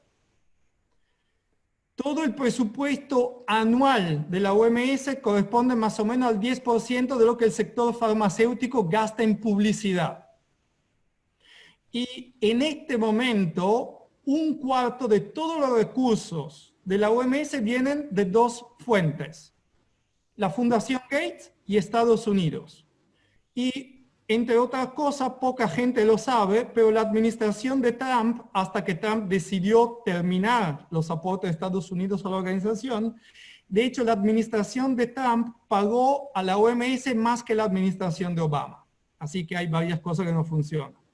Además es una organización podrida, con un secretario general que no está a la altura y que se ganó la elección a director general de forma muy poco transparente y según principios bien cuestionables. La Organización Mundial de la Salud nombró a Robert Mugabe, el dictador de Zimbabue, como su embajador a África. Ese fue un autogol increíble. La organización está podrida. O se cambia o no va a funcionar y no hay razón por la cual tenga que funcionar. Personalmente, si yo fuera primer ministro de Italia, nunca daría recursos italianos a una organización que está en el estado en que está la Organización Mundial de Salud hoy. Es una organización imprescindible, pero también imprescindible es una reforma de tal organización, donde se establece claramente lo que es justo y lo que no es justo, lo que es legítimo y lo que no es legítimo, lo que es aceptable y lo que no es aceptable. Sin esta discusión y consenso previo, la Organización Mundial de la Salud va a quedar en el estado actual. Es decir, una herramienta o una excusa para juego de poderes, como lo señaló bien Paulina, entre potencias y nada más. El tercer punto que sí me gustaría conversar es esta tensión entre respuestas de bloques regionales y respuestas nacionales. Otra vez, la teoría de relaciones internacionales nos ayuda a entender lo que pasa a nivel multilateral o regional y a nivel nacional por otro lado. Como lo decía Robert Putnam, es un juego de dos niveles. Hay instancias nacionales que se tienen que trasladar a nivel regional o multilateral, pero luego lo que se acuerda, lo que se decide a nivel multilateral o regional, tiene que volver para la implementación a nivel nacional. Entonces, es muy complicado obtener un consenso de todos los stakeholders, de todas las partes interesadas. Esta teoría, esta tensión entre los dos niveles es de alguna forma inevitable. Sin un liderazgo de cualquier forma, no creo que se vaya a solucionar. Aprovecho de que Michelle mencionó a Fernando de la Universidad de Alcalá, que me pregunta algo muy interesante, así que le contesto enseguida. Sobre el presente y el futuro de la Alianza Euroatlántica. No sé exactamente qué entienda él por Alianza Euroatlántica, si es una bilateral Estados Unidos-Europea, Unión Europea, o una trilateral Estados Unidos, América Latina, Unión Europea. En ambos casos, hay dos factores que tenemos que considerar para el futuro de esta Alianza Euroatlántica. Las elecciones en Estados Unidos este año, que podrían cambiar totalmente la perspectiva, y también las elecciones en Alemania del año que viene, que podrían ser muy importantes para el presente y el futuro de la Unión Europea. Y a nivel latinoamericano, sí, yo creo que habrá un fortalecimiento. Como también lo señalaba Millán, hay una necesidad geoestratégica de fortalecer las relaciones América Latina, Unión Europea, por los dos lados. Y de hecho, antes de la crisis del COVID-19 ya se estaba fortaleciendo la relación América Latina, Unión Europea. Hubo varias iniciativas a nivel de Unión Europea, hubo un cambio de política exterior de Alemania hacia América Latina, que nos hacen pensar que en el momento en que tengamos un mínimo de normalización, sí habrá un aumento de la intensidad en la relación entre Unión Europea y América Latina. Perfecto, Gianluca, muy claros sus puntos y gracias por contestar así. Hay un par de preguntas más que están por ahí para ti también en Facebook, así que ya en la siguiente ronda, para concluir, las plantearé también. Con mucho gusto. Millán, por favor. Sí, no, apuntalar dos o tres cuestiones, ¿no?, que ya han comentado. Por lo que se refiere a la transferencia de competencias, pues sí que sería deseable, no sé si en una futura reforma de los tratados, bueno, o dotando, digamos, de mayores recursos, pero vamos, la cuestión de la gestión europea de las pandemias o de las futuras pandemias es una cuestión ya que está entre las prioridades, ¿no?, seguro de la Comisión Europea, como otras, como la digitalización, como la crisis de los refugiados, y por tanto aquí se van a destinar pues importantes recursos y yo creo que la voluntad política es muy fuerte, ¿no?, porque sí que es un problema que ya no es asimétrico, sino que nos ha afectado, digamos, a todos los estados, ¿no? Y también en el terreno de combatir las narrativas engañosas, por supuesto. En cuanto a una investigación internacional, ya se ha apuntado, ya no solo por Estados Unidos, sino por Australia, ha sido de los que están capitaneando.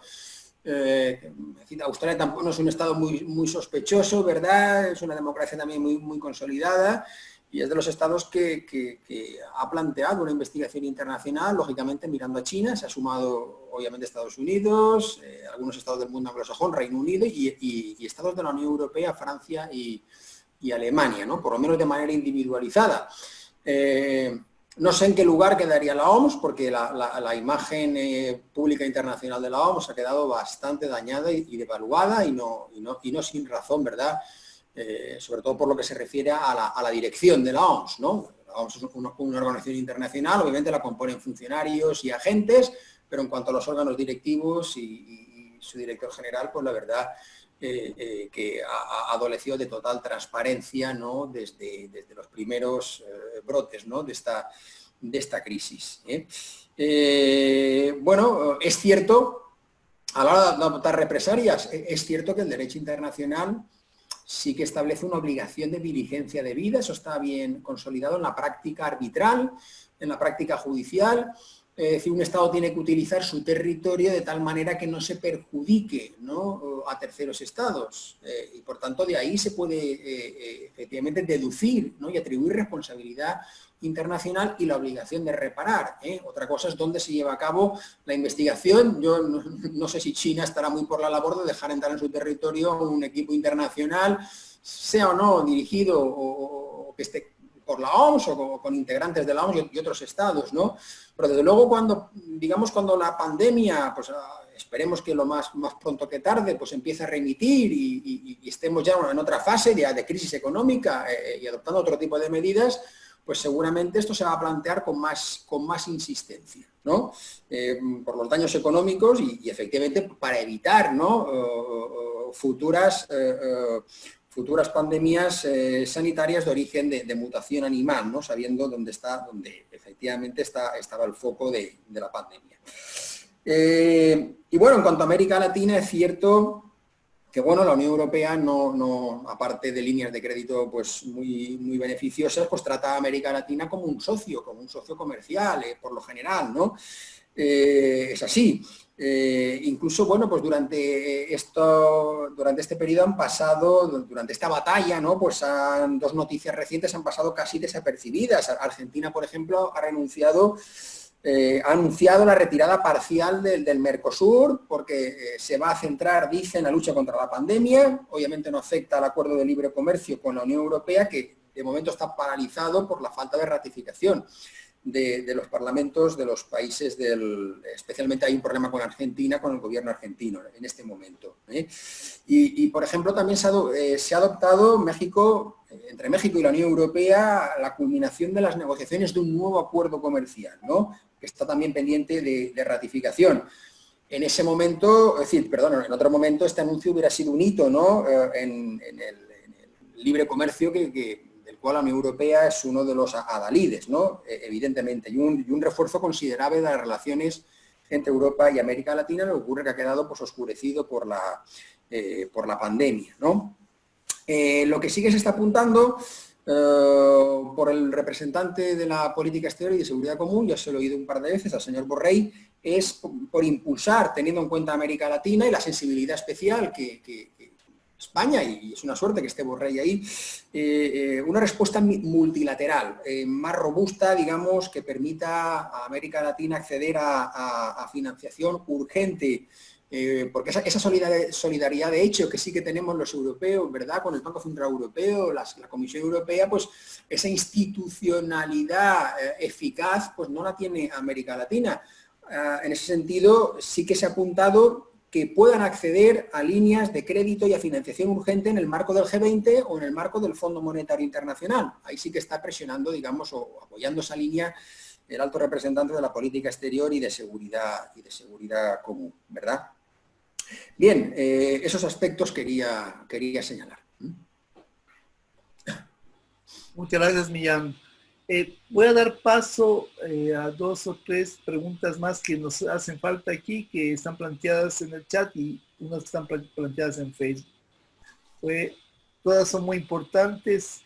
Algo tú ya dijiste ahora sobre esta que viene a continuación, que es ¿qué visión tienen ustedes sobre el futuro de los acuerdos comerciales en el actual contexto COVID-19 entre la Unión Europea y América Latina y el Caribe? En especial el acuerdo comercial multipartes con los países andinos. La pregunta la hace Pablo de la Vega. La siguiente es una pregunta más compleja. ¿Cómo se están afectando las mujeres europeas y latinoamericanas con esta pandemia? ¿Responden a esta crisis las actuales políticas públicas de igualdad de género? A plantear Paula Ávila. En Facebook tenemos algunas preguntas. Entonces te debe hacer más angostita, ¿no? Ya. El micrófono que está abierto ahí. En la escuela, en el aula, cuando elegimos presidente, vicepresidente, quiero nuestro presidente de ahora. Las preguntas que están planteadas en Facebook, Andrés Patricio Causa dice: profesor Gianluca, respecto a la solidaridad, ¿cuál es la posición de la Unión Europea respecto a los campos de refugiados en las islas griegas, en los hotspots, viviendo el contexto actual de la crisis del COVID-19? María José Benavente Bargueto pregunta: ¿la falta de coherencia es porque priman los intereses sobre el capital más que vivir en entornos seguros y predecibles? ¿Quiénes nos llevan a la posmodernidad? Son básicamente esos los temas ya de cierre que tenemos en el momento actual. Yo solo quería hacer una precisión. En la estructura, cuando Gianluca se refirió a los temas de las estructuras suramericanas de regionalismo, ¿quién podría responder? Habló hasta Mercosur, habló de ALBA, mencionó a ALBA, UNASUR, mencionó a todos, pero no mencionó a un actor que siempre está, pero que por alguna razón dicen que todo el mundo que no sirve para nada, que es la Comunidad Andina. Yo difiero de eso porque la Comunidad Andina tiene un mecanismo de gestión de salud que puede ponerse en marcha y que podría coordinar algunos temas de prácticas, de programas conjuntos entre Ecuador, Perú, Colombia y Bolivia, ¿no? Los países miembros de la Comunidad Andina. Tiene ese mecanismo y el mecanismo existe y está vigente. Es un tema de darle, como decía en mi intervención, de darle algún tipo de competencia y de acción para que pueda tener una posibilidad de actuar. Igual, aunque no lo crean, el mecanismo de salud de UNASUR está vigente todavía y lo maneja la coordinación, la Fundación Fiocruz en Brasil, en Río de Janeiro, Brasil. Este mecanismo llegó a generar un vademecum de enfermedades, un vademecum de temas de salud, enfermedades y curas a nivel de la región suramericana. Entonces, hay varias estructuras que sí tienen capacidad y que han creado una capacidad de respuesta pero que por razones de desconocimiento, por razones de falta de visibilidad, no llegan a tener la trascendencia o la capacidad de acción que podrían tenerla, y que podrían ser mecanismos que tienen opciones de cooperación, en primera instancia, de cooperación entre estados pares que forman parte de un bloque o de bloques. Y en el caso del mecanismo de salud de UNASUR, que incluso fue analizado, que ha tenido muchos análisis en temas de regionalismo, Pia Rigirosi, por ejemplo, es una de las académicas que trabaja en el Reino Unido, que ha hablado ha analizado mucho sobre la profundidad, la política de salud. Flaxo Argentina ha hecho varios análisis también sobre el esquema de salud a nivel y su funcionamiento y su capacidad de acción a nivel de regional suramericano. Entonces, son temas que yo creo que deberían ser tomados también en cuenta en función, ya mirando a nuestra región del otro lado del Atlántico, como medios regionales que pueden dar una respuesta a los temas. Paulina, por favor, tus comentarios sobre los temas, sobre las preguntas siguientes. Había una pregunta que quedó pendiente acá y que yo quisiera retomarla, que la hace Juan Carlos Aguirre, sobre si hay un reforzamiento del rol del Estado-Nación, es posible pensar en un auge de líderes populistas en el futuro. Yo creo que la pandemia lo que está haciendo es nuevamente poner en tensión algo que ya venía. O sea, hace ya un tiempo que hemos venido observando cómo el populismo, tanto de derecha como de izquierda, han tenido un auge, especialmente el populismo de ultraderecha y en especial en Europa, han ido ganando espacios, votaciones a niveles local, regional, incluso nacional, han entrado en algunos gobiernos, aunque no han durado mucho, pero hoy día son oposición y está poniendo ahí en problema, por ejemplo, miro a Gianluca en el caso italiano, donde efectivamente estas tensiones de estos grupos que son anti-integración, son anti-multilateralismo, muchos de ellos son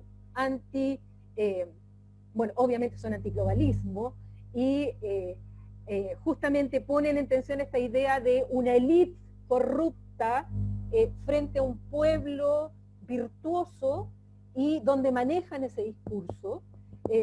Bueno, hoy día efectivamente están usando la pandemia para también sacar rédito respecto de esto. Dentro de esto, otra cosa que caracteriza mucho al populismo, sobre todo de ultraderecha, es la desconfianza de la ciencia, de los datos, de la estadística, de la evidencia, de los expertos. Aquí hay una frase de Michael Gove, ex ministro de Economía del Reino Unido, hoy día no sé qué, tiene un cargo importante en el gobierno de Boris Johnson. Bueno, Michael Gove en un momento dijo en la campaña del referéndum, bueno, que la ciudadanía estaba harta de los expertos. Bueno, justamente ese discurso, algunos hoy día directamente este populismo, sobre todo de ultraderecha, está planteando directamente el negacionismo de los efectos de la pandemia. O sea, escuchemos a Jair Bolsonaro lo que dice. O aquellos grupos que hoy día están exigiendo en Michigan y apoyados por tweets del presidente de los Estados Unidos para que salgan luego del desconfinamiento. O sea, con los riesgos que hay. O escuchar al presidente de los Estados Unidos, que puede parecer una anécdota, pero para mí no lo es, que diga que proponga, aunque él diga después que fue un sarcasmo, cosa que no lo fue, que se tomara desinfectante o se inyectara desinfectante directamente a los pulmones para matar el virus. O sea, lo que nos puede parecer una estupidez, resulta que rápidamente las empresas multinacionales, las grandes empresas de desinfectantes, tuvieron que salir con un discurso público rápido a decirle a la gente que por ningún motivo lo hiciera. O sea, si tuvieron que hacer eso, es porque hay gente que escucha y cree justamente estos discursos populistas, anticiencia, y que no creen en muchas cosas que hoy día la evidencia está poniendo encima. Esto ha pasado también con otros grupos, sobre todo en Europa, que han entrado en esta lógica de culpar a la Unión Europea cuando muchas veces tienen absoluta conciencia de que la Unión Europea no tenía las competencias para poder reaccionar o atacar con o sin razón a las organizaciones nacionales. Todas estas son parte de un discurso del populismo que ya venía y que evidentemente están aprovechando el momento para reforzarlo. Ahora, ¿qué efecto va a tener eso en un reforzamiento de un Estado-nación? Todavía yo estoy observando cuál va a ser el efecto, porque yo creo que igual ha habido un sector que se han dado cuenta que muchos de los remedios fáciles que estaban dando a problemas tan complejos que no tienen fronteras, en algún momento podrán hacer justamente que eso cambien y no sigan ganando votos en el futuro. Pero hay que ver eso en cómo va a evolucionar justamente esto en ese punto. Entonces, la verdad es que yo observaría eso. Además que había una crítica, incluyendo en Europa, y aquí estoy pensando en Hungría, justamente un ataque al Estado liberal.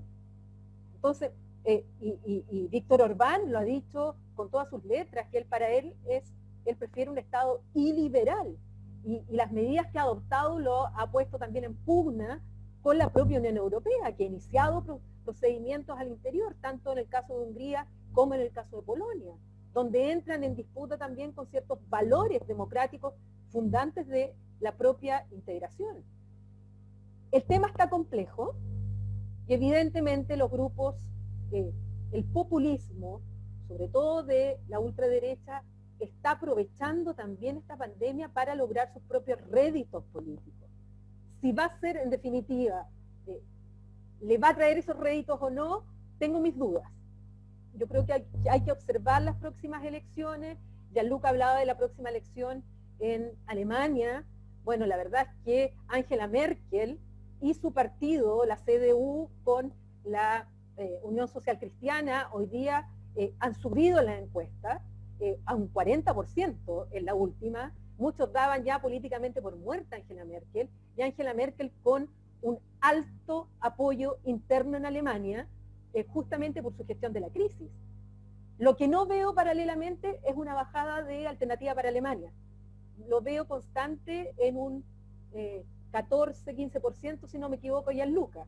Quienes bajaron, sí, fueron los verdes y la socialdemocracia.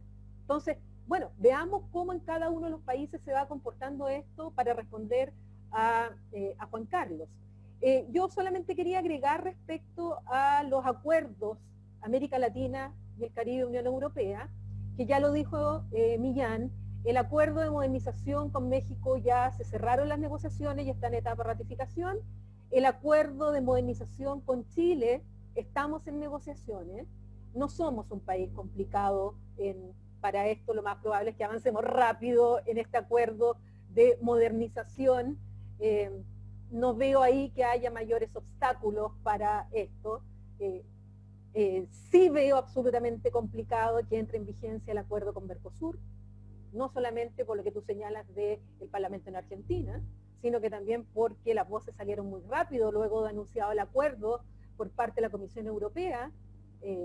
Recuerdo que fue un G20 donde por sorpresa se anuncia que habían terminado la negociación y rápidamente aparece Emmanuel Macron poniendo ciertas reservas, apareció Irlanda poniendo otras reservas, Polonia, Austria, y además que esto tiene que pasar por las aprobaciones internas de los parlamentos, que yo lo veo muy complejo. Entonces, la verdad es que ese acuerdo yo veo muy complejo que entre en vigencia. No me refiero al acuerdo de país andino porque ya lo había mencionado o algo, y aquí el especialista está presente en el panel, que es Michel Levy, pero yo creo que eso, por lo menos los que están en negociación, no le veo mayor inconveniente. Lo que sí tengo mis ciertas dudas es si ese va a seguir siendo el camino en el mediano y largo plazo. Si el libre comercio va a seguir tal cual como lo entendemos, si la globalización, entendida como esta transferencia a todo nivel, va a seguir siendo el eje que va a seguir llevando ciertas negociaciones, no lo sé. Estoy viendo cómo ya hay discursos dentro de la Unión Europea, donde están diciendo, y se lo escuché al presidente Emmanuel Macron específicamente, que la Unión Europea tiene que repensar su vinculación con el exterior y que tienen que preocuparse que ciertas empresas críticas no tengan que depender del exterior y sobre todo no depender de China. Y lo está pensando sobre todo en el caso de los insumos sanitarios, de los ventiladores mecánicos y de todo. Entonces ya están repensando justamente cómo va a seguir siendo esta relación con el exterior, estos acuerdos multilaterales, y yo creo que eso sí va a tener un impacto no solo para Europa, no solo para América Latina, más aún pensando en quién va a ser el próximo presidente de los Estados Unidos, si sigue o no el presidente Trump.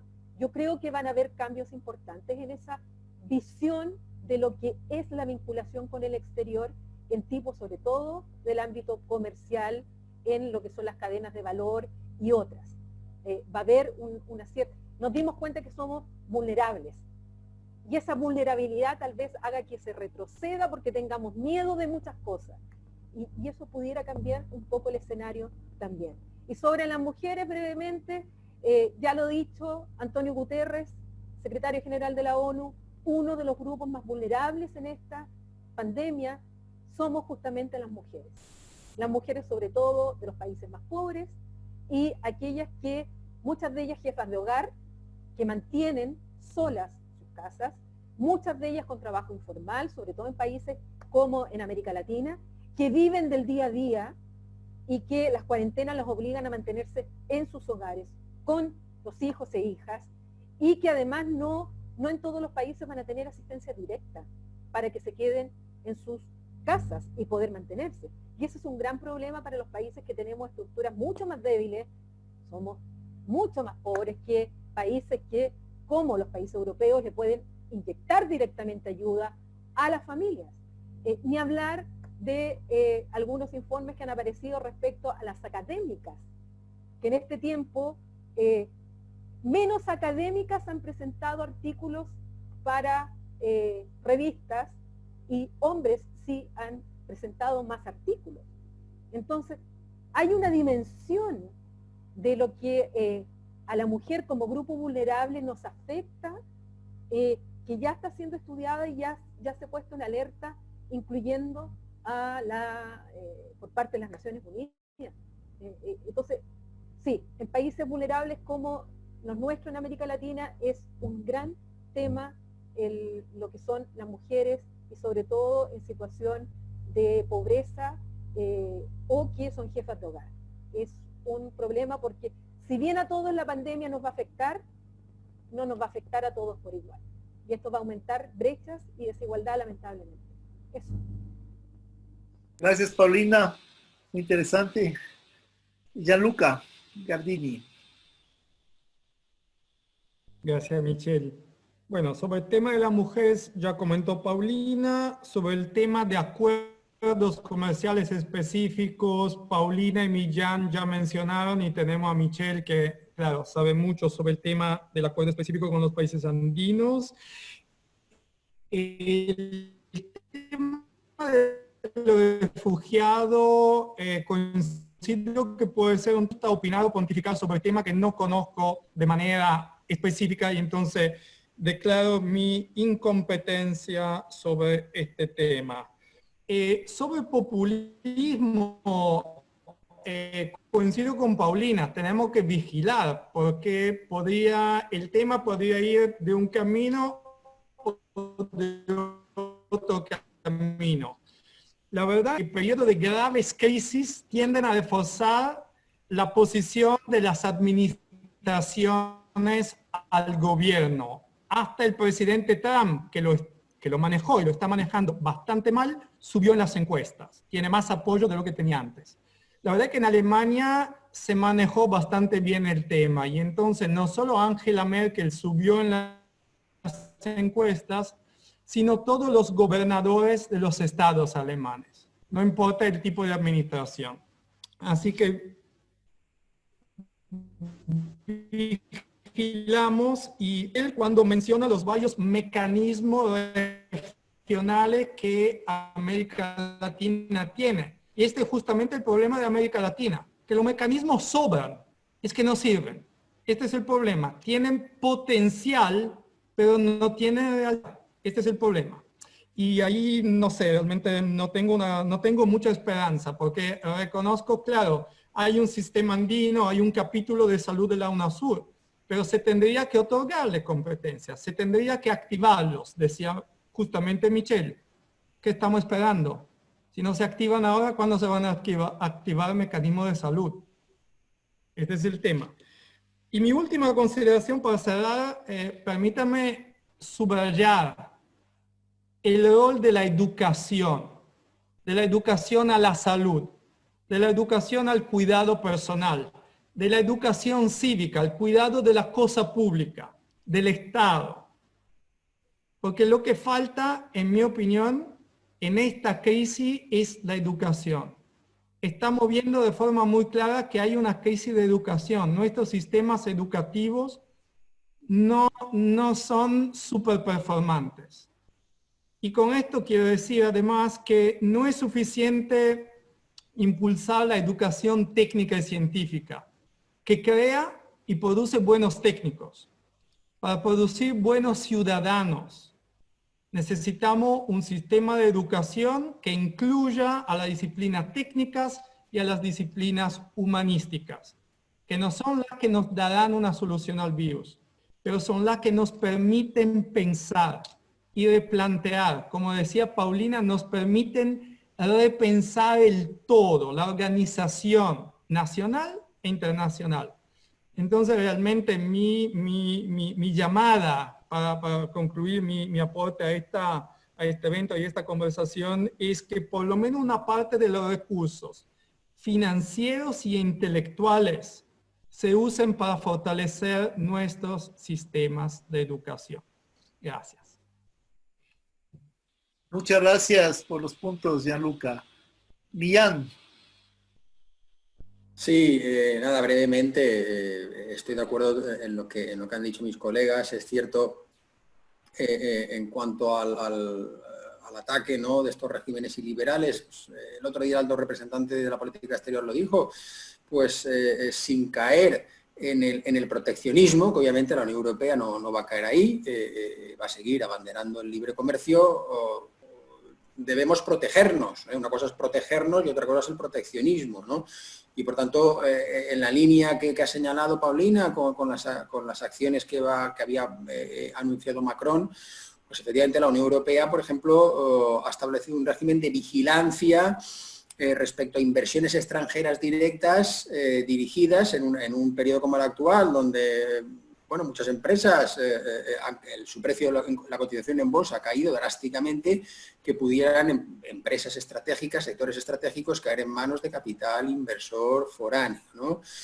Por tanto, la Unión Europea va a vigilar en buena medida ese tipo de inversiones externas, ¿no?, para evitar, ya digo, que empresas energéticas, por ejemplo, pues pudieran, digamos, caer en manos de inversores extranjeros que sí que tienen, digamos, cash, ¿no?, en este momento. Eso no es proteccionismo, pero sí que es protegerse, ¿no? En cuanto a la cuestión de la mujer, fijaros que a principios, aunque ha caído, la pandemia se la ha llevado todo por delante, pero creo que el 5 de marzo la Unión Europea, la Comisión aprobó un nuevo plan 2020-2025 para hacer efectiva y conectar la Agenda 2030 con su objetivo número 5, ODS número 5, igualdad de género y empoderamiento de mujeres y niñas, con la Agenda Mujeres, Paz y Seguridad, con un plan, y además dotado económicamente, 2020-2025, mucho más ambicioso. Esperemos que lo pueda desarrollar efectivamente pues cuando las circunstancias lo permitan, ¿no? Pero fijaros hasta qué punto la pandemia, con medidas importantes, dotadas de recursos económicos y de un plan específico, verificable, monitorizado, pues ha adoptado la Unión Europea en este sentido, ¿no? Y bueno, por lo que se refiere, si la Unión Europea pues está tentada a sucumbir al repliegue que está haciendo Estados Unidos, que bueno, pues ya con la administración Trump pues no mira a América Latina, ¿no?, ha dado espalda al continente, Maduro aparte, pero es un tema distinto, ¿verdad? La relación entre Estados Unidos, entre la administración Trump y el régimen de Maduro. Pero es cierto que, bueno, pues sí que podrían tener relevancia las elecciones presidenciales en Estados Unidos, Lo que, bueno, desde mi perspectiva, yo creo que en todo caso la percepción del votante norteamericano es muy distinta del votante, al menos europeo, ¿no? Yo estoy convencido de ello. Y bueno, no es que se difuminen las responsabilidades, ¿no? Porque cada gobernador efectivamente ha adoptado políticas distintas, ha habido divisiones, ceses, en fin, rectificaciones constantes del señor Trump, pero ya digo que esto va a depender mucho de la recuperación rápida o no de Estados Unidos y bueno, pues también del candidato demócrata. Bueno, pues no sé yo si Biden es el mejor candidato como para poner a Trump, ¿no? Por tanto, hay muchos factores ahí presentes y bueno, ya veremos lo que ocurre, pero en todo caso yo creo que la idiosincrasia del votante norteamericano es distinta y ya ahora más en cuanto a repliegue, ¿no? Y cómo se venda efectivamente por parte de Estados Unidos, cómo se enfoque la responsabilidad de China, ¿no? Que yo creo que a medida que vaya, bueno, avanzando una solución sanitaria, luego vendrá paralela, o de manera paralela la económica, y bueno, ya a medio plazo vendrán las responsabilidades políticas y económicas, ¿no? Entonces aquí sí que la maquinaria, pues, de Estados Unidos y bueno, pues mediática, económica y comercial, pues van a dirigir, digamos, los misiles, por así decirlo, desde el punto de vista metafórico, hacia China, ¿no? Y por tanto, bueno, pues esto yo creo que va a estar muy presente en la campaña a las presidenciales de noviembre. En fin, simplemente quería apuntaros esas breves cuestiones.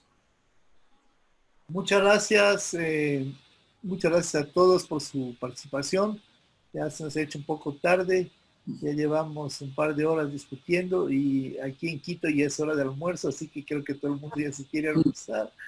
Y en Santiago ya pasó, bueno, en Chile y en Concepción ya pasó la hora del almuerzo, creo que el almuerzo más tarde. En tal caso, quiero agradecerles a todos por su participación, Paulina, Millán, Gianluca, muchas gracias por su presencia y sus conceptos muy interesantes sobre este tema que nos ha convocado en la mañana, tarde de hoy.